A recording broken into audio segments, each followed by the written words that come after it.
vlog. Nakaalis na kami sa Buyong. Tapos dumaan lang kami dito sa malapit na town.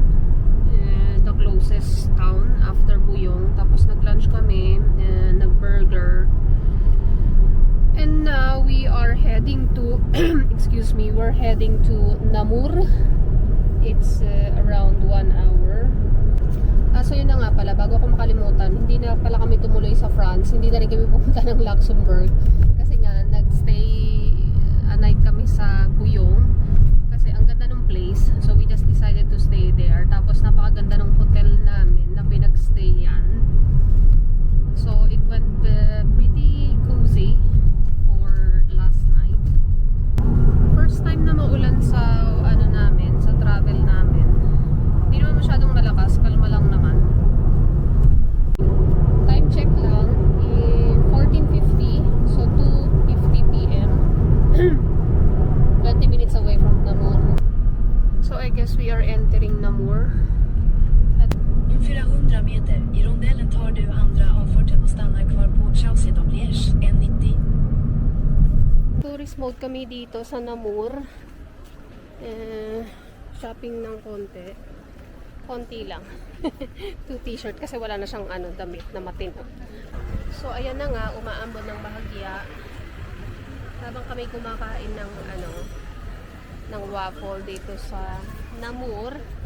Alam ko kung saan to banda, pero ayan, nasa sentro kami. Para siyang sentro. Oh my God. Lumalakas na yung yung ulan. Hindi na siya shower. Good morning. So dito kami nagstay for the night. It was the previous apartment of Gaetan's sister. Cute. She's very kind to prepare everything for us. Good morning. Back into the road. We are just leaving the area of Gaetan. Yeah, let's say it's in the Waterloo area. And now we are heading to Emmen. That's the plan before going to Groningen.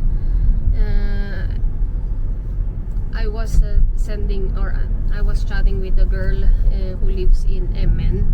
She's my Instagram friend. So ayun, napagkasundoan namin na dadaan kami ng Emmen to say hi, maybe have some coffee, and it should be okay kasi 1 hour away lang naman yun sa Groningen in Netherlands. So time check, it's almost 11:30 in the morning.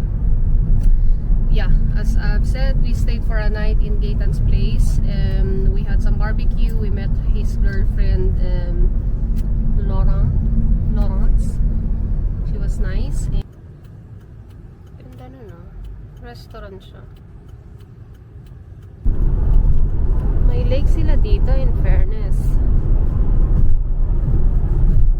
Ay, ayan na. We're passing Netherlands.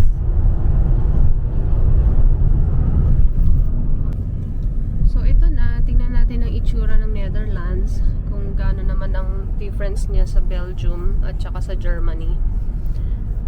And yes, it's my first time here in Netherlands. I'm not sure about Tobe. Wow, 20.49 lang. Or 2.04 for the diesel.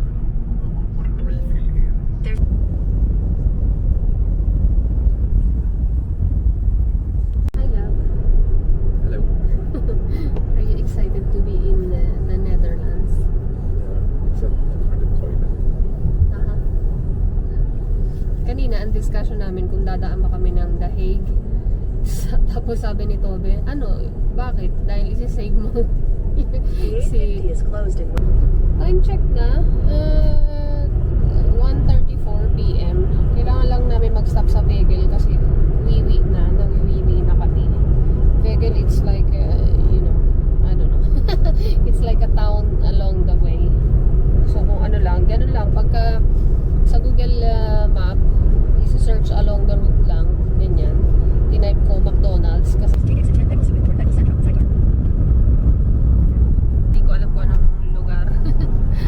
nasa highway na kami pero medyo ma-traffic. We are are still 2.5 hours away from our destination. Ayun o, traffic sa kabilang side din. Well, siguro kasi nga Friday naman, so probably, most probably, to be honest, expression ito, dahil nga sa matraffic, ang dami naming detour. Tapos ngayon, dumadaan kami sa isang maliit na town. Ganda ko din. Ay, ang daming ano nga yung bulaklak na yan. Yeah, actually, it's a nice area, no? The mountain governance, which Yeah. Ang ganda dito, oh.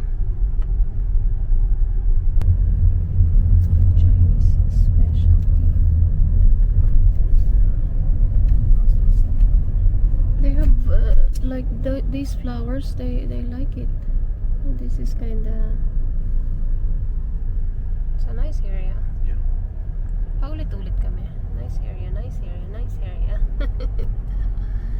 Alright, petrol station break. Actually, kailangan namin mag-fill up ng air sa mga gulong. Kasi mukhang ano na siya. Pagod na. Pagod na ang person ng ano. Good morning, guys. Greetings from the Netherlands. So, hindi tayo fresh ngayon. Medyo haggard ang peg. Pang-apat na yata namin tong hotel. Yeah, as far as I remember. So, ayun na nga. We're supposed to go to Groningen kahapon. Kaya lang, nag-change of destination. So, nandito kami sa Emen. We met Ruth, a girl that I met in Instagram. So, ayun, nag-dinner kami kahapon. And then, naglakad-lakad ng konti dito sa maliit na town na ito.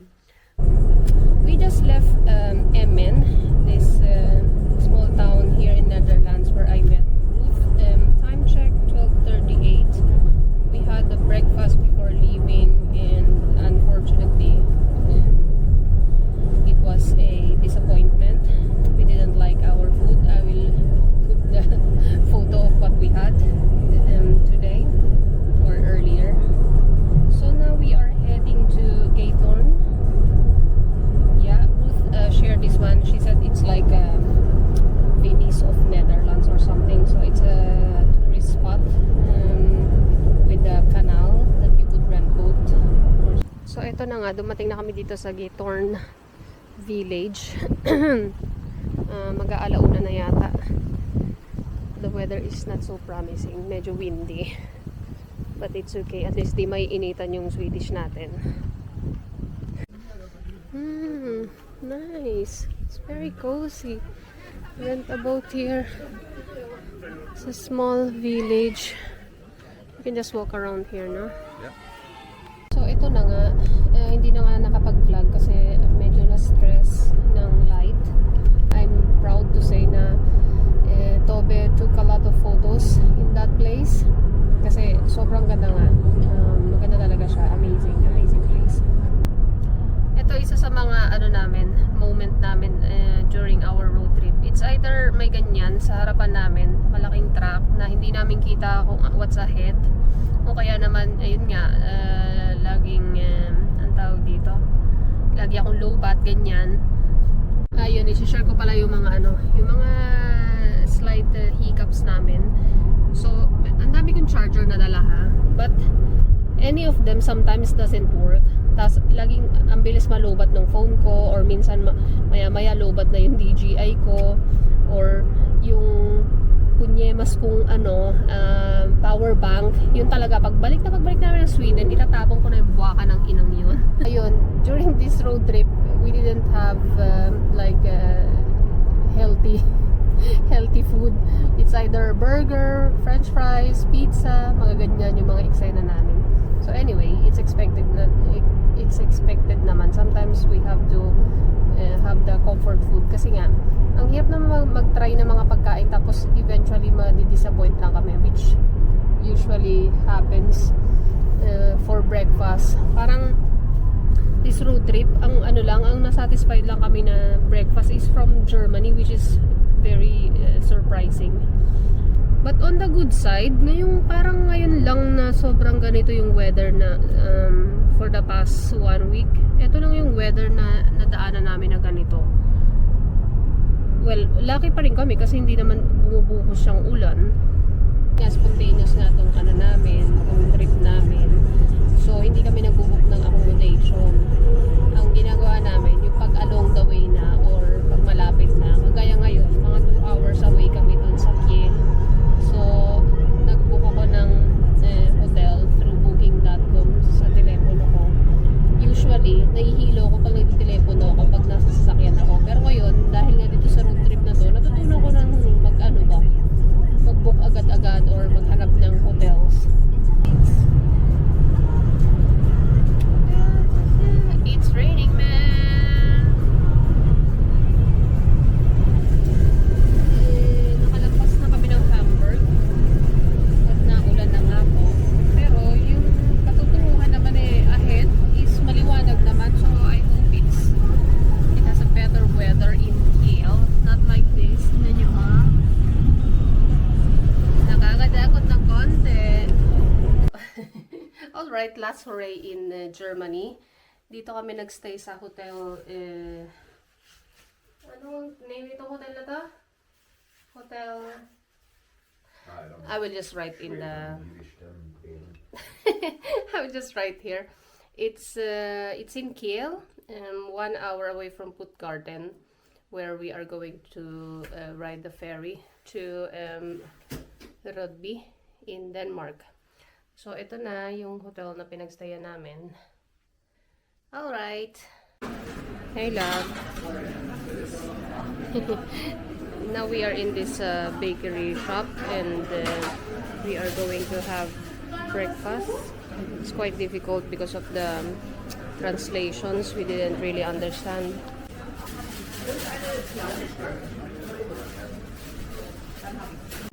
So, eto na. Nakapag-breakfast na kami dito sa, I don't know, kalimutan ko yung pangalan, lalagay ko na lang dito.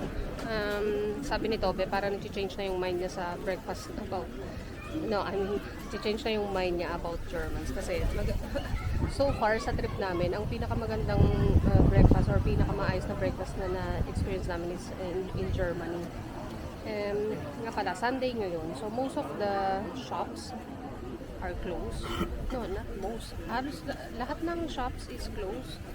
Yung mga shopping malls, mga gano'n. Ang mga open lang is mga bakery, restaurants, bars.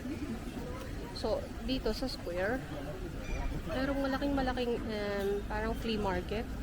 So, ang gandang idea. Kasi, although sarado yung mga shops, meron mga nagbibenta ng clothes, mga second hands dito sa square. Wait, I will show you.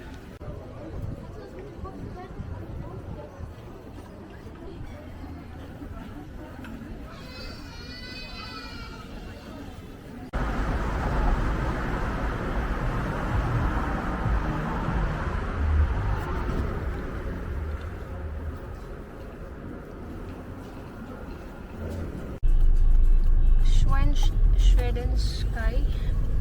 Ayan yung ferry papuntang Stena Line pa diretso ng Gothenburg. 300 meters.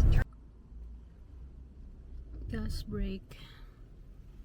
Here in Kiel, Germany, it's 2.1. No, 2. What? I don't understand. 2.19.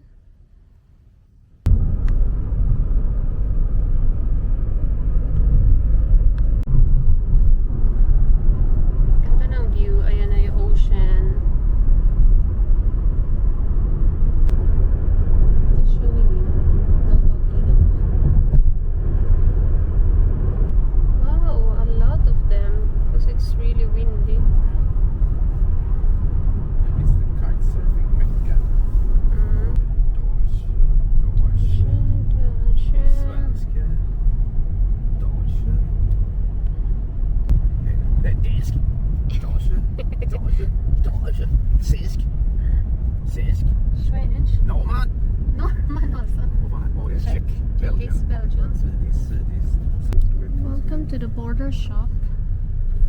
Är det här man behöver ticket nu? Eller? It's the border shop. Only Swedish. A lot of Swedish cars. Pa-enter na kami sa sa ferry station. Hello everyone, we're back. Update. So from Puttgarden, we took the ferry to Rodby, and now we arrived. It's a 45 minutes ferry trip, but now it's 5:14 p.m. and now we are heading towards Helsingør. And from Helsingør, we will ride another ferry to Helsingborg, which is Denmark to Sweden. Helsingborg is in Sweden. Mukhang maganda rin ang weather ngayon dito sa sa Denmark. Alright, time check.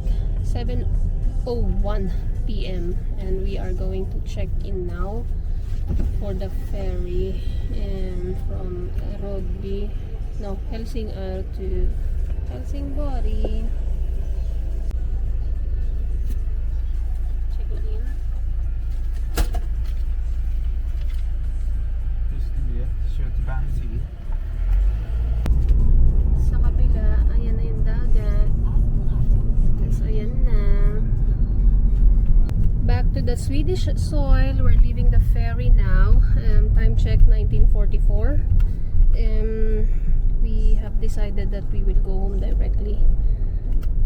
Probably it will take us 3.5 hours or something.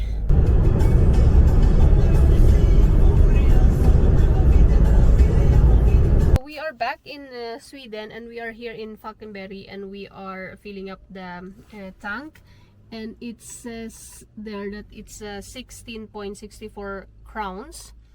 So I have to put the rate to euro so we could compare how much was it in Belgium, in Netherlands, in Germany, even in Denmark. So I think according to Tobbe, the price here in Sweden is way cheaper than those for other countries. Ayun na nga, a little bit of detour na kumakain kami ng Max Burger kasi ihing-ihi na ako, so hanap kami ngayon ng may ihian. Dito kami ngayon sa Barberry. Time check 9:40 na ng gabi, so makakauwi kami ng bahay siguro mga alas 11 na, because from here maybe it will take us 1.5 hours. This road trip actually made us more grateful for this country, for Sweden, kasi parang ang dami naming na-realize na sometimes alam mo yun na magre-reklamo ka tungkol dun sa country mo or kung saan ka nakatira, tapos pag pumunta ka ng ibang lugar parang marirealize mo ay hindi, mas the best pa rin yung country ko. Alam mo yun, yung ganun pakiramdam. So eto na, 22:35 p.m. nasa ferry na kami papunta ng Hona. So aalis yung ferry ng 22:40 p.m. This is the end of our road trip journey. I hope you guys enjoy it. Good job, my love. Good job, Volvo. We did very well with our 7 days road trip. So thank you for watching, everybody. Bye. Bye. Oj.